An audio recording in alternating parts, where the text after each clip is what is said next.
Today, we're breaking down the powerful forces behind silver's recent and dramatic price explosion. Okay, let's dive in. While gold has dominated the headlines, its quieter cousin silver has actually been staging an even more spectacular rally. So what's behind this explosive move? Recent data and research reports show that silver's performance has significantly outpaced even gold, which raises an important question.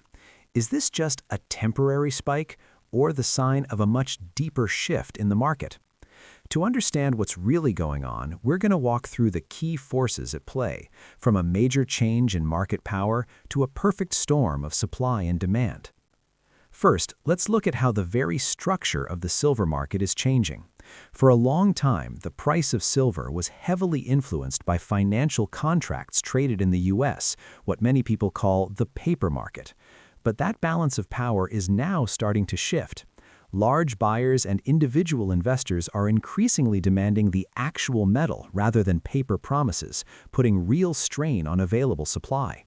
As more and more physical silver leaves the vaults, it becomes much harder for the paper market to dictate the price the way it used to. And this shift isn't just theoretical. Behind the scenes, some of the biggest players in global finance have been quietly repositioning around silver. According to recent reports and analyst estimates, J.P. Morgan is now believed to hold one of the largest, if not the largest stockpiles of physical silver in the world. Some analyses suggest the bank controls several 100 million ounces of silver, often quoted as more than 700 million ounces, and that it has added tens of millions of ounces worth of paper short positions in just a matter of weeks. Those same reports say J.P. Morgan has also unwound roughly 200 million ounces worth of paper short positions, leaving its silver futures book with essentially no meaningful shorts for the first time. In other words, a bank that once leaned on the market with heavy shorts is now positioned primarily on the long side, backed by real metal. Russia's central bank has also stepped into the silver story. In its recent multi-year federal budget plans, Russia allocated hundreds of millions of dollars for precious metal purchases and for the first time in decades explicitly included silver alongside gold, platinum, and palladium as part of its state reserves program. For many observers, that's the first clear signal in a long time that a major central bank is preparing to treat silver as a strategic reserve asset again, rather than ignoring it. On top of that, market commentary has highlighted a striking episode in which a single buyer reportedly placed an order representing a very large share of annual global silver mine production, a transaction worth tens of billions of dollars. It's a dramatic example of someone trying to secure an enormous amount of silver before the rest of the market fully wakes up.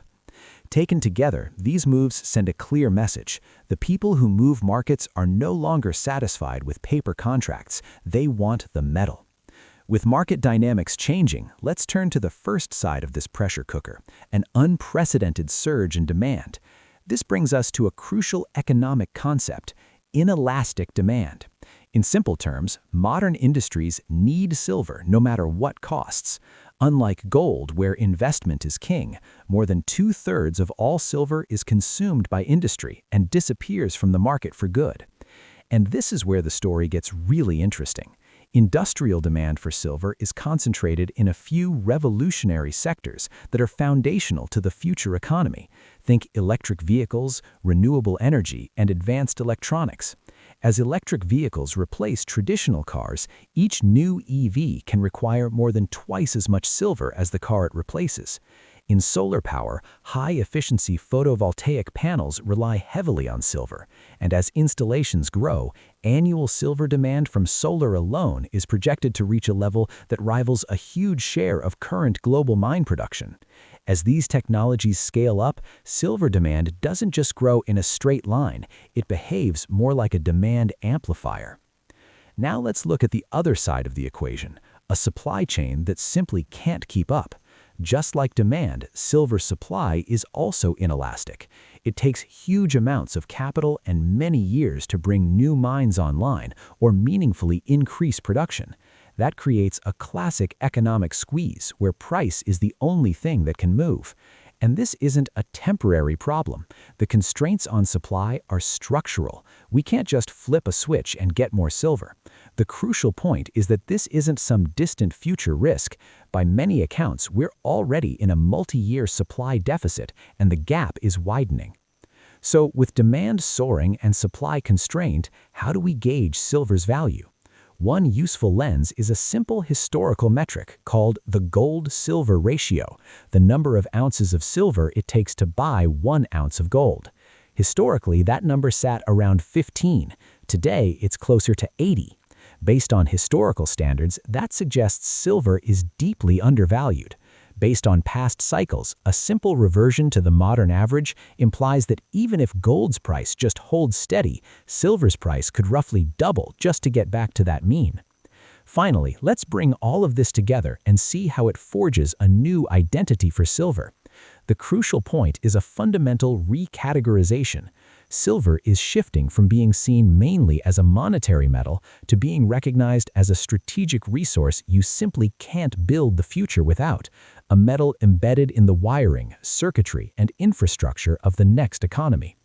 To sum up, a perfect storm of shifting market power, bold moves by players like JP Morgan and the Russian Central Bank, industrial transformation, structural supply limits, and historical valuation is driving this powerful move in silver.